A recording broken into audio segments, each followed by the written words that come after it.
సమావేశం ఎన్నికల కోడ్లో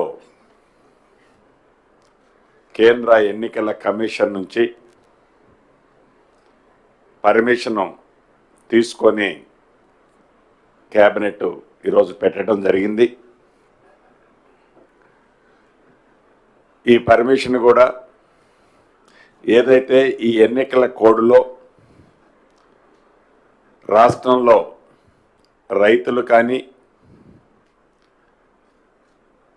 అదే రకంగా స్కూల్స్ ఓపెనింగ్ రాబోతున్నాయి, మళ్ళా రైతులకి సీజన్ స్టార్ట్ కాబోతుంది, పండించిన పంట ధాన్యంది ఒక ప్రాబ్లం ఉంది, అదే రకంగా కాళేశ్వరం మీద నేషనల్ డ్యామ్ సేఫ్టీ అథారిటీ ఒక మధ్యంతర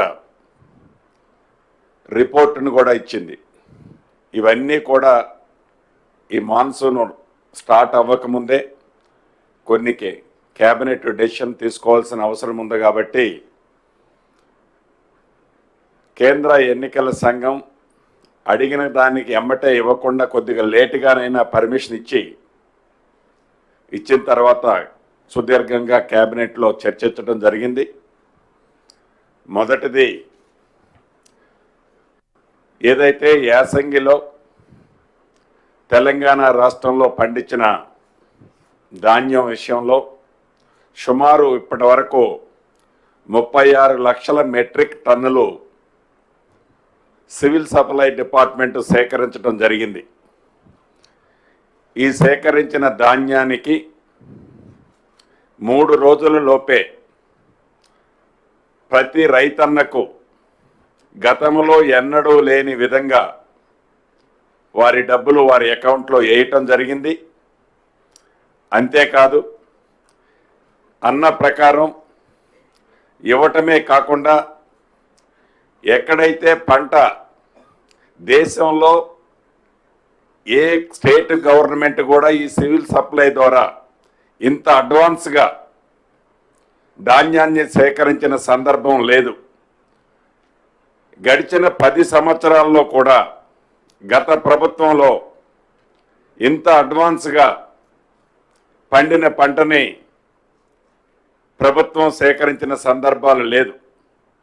ఈ ప్రభుత్వం ప్రజల ప్రభుత్వం, రైతుల ప్రభుత్వమైన ఈ ప్రభుత్వం గౌరవ ముఖ్యమంత్రి గారు రేవంత్ రెడ్డి గారి నాయకత్వంలో ధాన్యాన్ని సేకరించడమే కాకుండా ధాన్యం తీసుకున్న దానికి 3 రోజుల్లోపే పేమెంట్ ఇచ్చారన్నది యావత్ తెలంగాణ రాష్ట్రంలో ఉన్న రైతన్నలు గమనించాలి.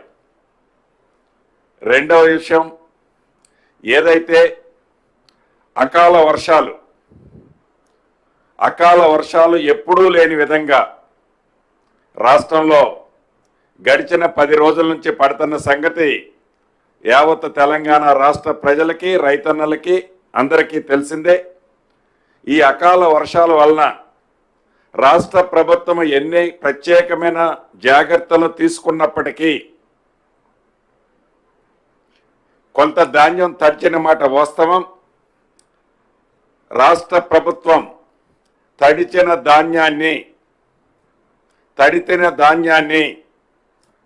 కేబినెట్ డెసిషన్ ప్రకారం ఈరోజు తీసుకున్న డెసిషన్ ప్రకారం ఆ ధాన్యాన్ని కూడా సేకరించడానికి మద్దతు ధరకే కొనటానికి రాష్ట్ర ప్రభుత్వం నిర్ణయం తీసుకుంది. అది కలెక్టర్లకు ఆదేశించాం. ఏ రోజుది ఆ రోజు ఎక్కడైతే ధాన్యం తడిచి రైతన్నల ఇబ్బంది పడొద్దన్నదే ఈ రాష్ట్ర ప్రభుత్వం యొక్క ముఖ్య ఉద్దేశం. దాన్ని దృష్టిలో పెట్టుకొని గౌరవ ముఖ్యమంత్రి గారి ఆదేశాల అనుసారం ధాన్యము తడిచిన రైతన్నలు ఎవరూ కూడా ఆందోళన చెందొద్దని, అలా తడిచిన ధాన్యాన్ని రాష్ట్ర ప్రభుత్వం ₹1 కూడా ఎంఎస్పీకి తగ్గకుండా కొనే బాధ్యత రాష్ట్ర ప్రభుత్వం తీసుకుంటుందని కేబినెట్ నిర్ణయం తీసుకున్నది. రైతన్నలు, రాష్ట్రంలో ఉన్న రైతన్నలు ఎవరూ కూడా ఆందోళన చెందొద్దు, వేరే మిత్రులు చెప్పే మాయ మాటలు నమ్మొద్దని కూడా ఈ వేదిక ద్వారా మీ అందరికీ రైతన్నలకు తెలియజేస్తున్నాను. అదే కాకుండా రాబోయే సీజన్లో ఈ రాష్ట్ర ప్రభుత్వానికి ప్రతి సంవత్సరం స్కూల్లో మిడ్ డే మీల్ కోసం కానివ్వండి, హాస్టల్స్ రన్ చేయటం కోసం కానివ్వండి, అదే రకంగా ఏదైతే ₹2 కిలో బియ్యం ఇచ్చే స్కీమ్ కానివ్వండి, ఇవి నడపాలంటే సుమారుగా 36 లక్షల మెట్రిక్ టన్నుల బియ్యం అవసరం ఉంది. ఈ బియ్యం ఎన్నికల టైంలో సన్న బియ్యం ఇస్తామని మేము వాగ్దానం చేశాం. ఈ రాష్ట్ర అవసరాల కోసం బయట ప్రాంతాల నుంచి సన్న బియ్యం కొనొద్దు అనే ఒక నిర్ణయంతో ఏదైతే ఎన్నికల్లో మేము చెప్పామో చెప్పిన దాని ప్రకారం ప్రతి రైతన్నకు సన్న వడ్లు పండించిన రైతన్నకు క్వింటాలకు ₹500 బోనస్ని ఈ వచ్చే సీజన్ నుంచి ఇవ్వాలని నిర్ణయించాం. సన్న బియ్యము అంటే సన్న వడ్లు రకాలు ఏమనేది అగ్రికల్చర్ డిపార్ట్మెంట్ వారు రేపు పత్రికా ప్రకటనగా అవన్నీ కూడా ఆ రకాలను ప్రకటించడం జరుగుద్దని కూడా ఈ వేదిక ద్వారా తెలంగాణ రాష్ట్రంలో ఉండే రైతన్నులందరికీ తెలియజేస్తున్నాం. అంతేకాదు సీజన్ స్టార్ట్ అయింది. ఈ సీజన్కి కావలసిన ఇత్తనాలతో పాటు ఎరువులు ఇతరత్ర ఈ రాష్ట్రంలో రైతుల పక్షపాతైన ఇందిరమ్మ ప్రభుత్వంలో ఏ ఒక్క రైతన్న కూడా ఇబ్బంది పడద్దు అని నకిలీ విత్తనాల విషయంలో మాటలతో కాకుండా చేతలతో రైతులకి నకిలీ విత్తనాలు ఎట్టి పరిస్థితుల్లో బోగస్ విత్తనాలు అరికట్టాలన్నదే ఈ రాష్ట్ర ప్రభుత్వం యొక్క ఉద్దేశం. దాన్ని దృష్టిలో పెట్టుకొని చాలా క్లియర్గా గౌరవ ముఖ్యమంత్రి గారు అధికారులకు ఆదేశించడం జరిగింది.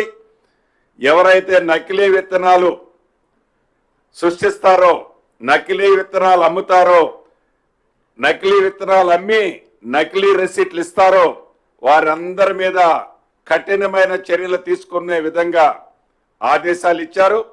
అదే రకంగా ఎవరైతే రైతన్నలు లూజు విత్తనాలు కొనొద్దని, ఎవరైతే అఫీషియల్గా కంపెనీల దగ్గరే కొనాలని కొన్న రైతన్నలు ఆ రిసిప్ట్లు పంట అయిపోయేంత వరకు భద్రంగా ఉంచుకోవాలని గౌరవ ముఖ్యమంత్రి గారు కానీ కేబినెట్ కానీ నిర్ణయించి అధికారులకి ఆ రకమైన సందేశాలు థియేటర్ల ద్వారా ఇతరత్ర సామాన్య ప్రజల్లోకి, సామాన్య గ్రామీణ ప్రాంతంలోకి చేరవేసే విధానాన్ని తీసుకెళ్లాలని కూడా కేబినెట్ నిర్ణయించింది. దీంతో పాటుగా విద్య పట్ల ఈ రాష్ట్ర ప్రభుత్వం ఎంత చిత్తశుద్ధితో ఈనాడు ఉందో మీకు తెలియంది కాదు.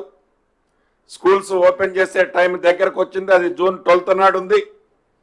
ఈ June 12 లోపు ఏవైతే అమ్మ ఆదర్శ స్కూల్స్ అని ఈరోజు ఈ రాష్ట్ర ప్రభుత్వం ప్రత్యేక శ్రద్ధ తీసుకొని సుమారు 600 కోట్లు పైగా గ్రామాల్లో ఉండే ఆ కమిటీల అమ్మ ఆదర్శ కమిటీల ద్వారా వారే హెడ్ మాస్టర్ గారు ఆ కమిటీ వారి ఆధ్వర్యంలోనే ఆ స్కూల్స్ మెయింటెనెన్స్ చేసే కాన్సెప్ట్ తీసుకొచ్చి ఇప్పటికే సుమారు ఒక 120 కోట్లు అడ్వాన్స్గా ఇచ్చి ఈ రాబోయే 25 నెల రోజుల్లోపు ఈ స్కూల్స్ అన్నీ కూడా మోడర్న్ స్కూల్ లాగా తీర్చిదిద్ది మంచి విద్యకి ఈ రాష్ట్ర ప్రభుత్వం పెద్దపీట వేస్తున్నది.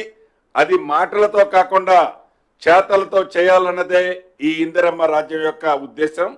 దాంట్లో ప్రత్యేకమైన ఆలోచనతో దానికి ఒక కమిటీని కూడా కాన్స్టిట్యూట్ చేశారు. దానికి శ్రీధరబాబు గారిని ఆ కమిటీ అధ్యక్షులుగా కూడా కేబినెట్ సబ్ కమిటీకి అధ్యక్షులుగా శ్రీధరబాబు గారిని కూడా నిర్ణయించడం జరిగింది. వీటితో పాటు ఏదైతే మహా అద్భుతంగా కట్టామన్న కాళేశ్వరం ప్రాజెక్టుకు సంబంధించిన నేషనల్ డ్యామ్ సేఫ్టీ అథారిటీ ఏదైతే మధ్యంతర ఉత్తర్వులు ఇచ్చిందో ఆ ఉత్తర్వులో 3 అంశాలు చాలా స్పష్టంగా ఆ నేషనల్ డ్యామ్ సేఫ్టీ అథారిటీ వాళ్ళు ఇచ్చారు. ఒకటి, ఏదైతే ఈ 3 బ్యారేజీల్లో ఇప్పటికి స్పష్టంగా మేడిగడ్డ విజువల్స్నే కనిపిస్తున్నాయి, అన్నారం లీకేజ్ ఉంది, 3వ డ్యామ్ కూడా ప్రమాదంలో ఉంది. కాబట్టి ఈ 3 డ్యాములలో గేట్లు ప్రీ ఫ్లోలో ఉంచాలి తప్ప ఒక్క చుక్క నీరు కూడా ఆపొద్దని, ఏవైనా రిపేర్లు చేసినా ఏదైనా సజెషన్స్తో దాని మీద ఎక్స్పెండిచర్ పెట్టినా వాళ్ళే ఏదన్నా నిర్ణయం తీసుకొని ఆ రిపేర్ చేసినంత మాత్రంలో ఆ డ్యాము ఉంటుందో ఉండదో మేము చెప్పలేము అని రెండవది. మూడవది, ఫిజికల్గా టెక్నికల్గా ఈ 2 అంశాల మీద ఈ డ్యామ్ సేఫ్టీ ఏదైతే ఉందో 6గురితో ఒక కమిటీ ఏర్పాటు చేసుకున్నారు. ఈ 6గురు ఈ టెస్ట్లు ఏవైతే ఉన్నాయో టెస్ట్లు కంప్లీట్ అయ్యేంత వరకు ఫర్దర్గా ఏ రకమైన పని చేయొద్దని చెప్పడం జరిగింది. దీంట్లో క్యాబినెట్ టెస్ట్లు కూడా ఒక కంపెనీతోనే కాకుండా ఆ కంపెనీలన్నీ కూడా కేంద్ర ప్రభుత్వ సంస్థకు సంబంధించిన కంపెనీలతో టెస్టులు చేయాలని 3 కంపెనీలను వాళ్ళు సజెస్ట్ చేశారు.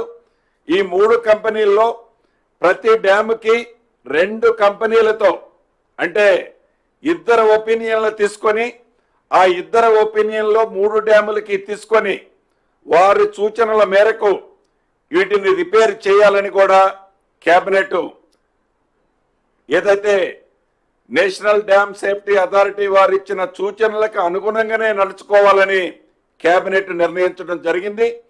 దీంతో పాటుగా ఏదైతే సాధ్యపడితే ఈ వాటర్ని స్టోర్ చేయకుండా గ్యాబియన్ బాక్సెస్ కానీ ఇతరత్ర కానీ టెంపరరీ అరేంజ్మెంట్స్తో నామినల్ ఎక్స్పెండిచర్తో లిఫ్ట్ వాటర్ ఏమన్నా చేయటానికి పాసిబిలిటీ ఉంటే దాన్ని కూడా క్షుణ్ణంగా పరిశీలించాలని కేబినెట్ అధికారులని ఆదేశించడం జరిగింది.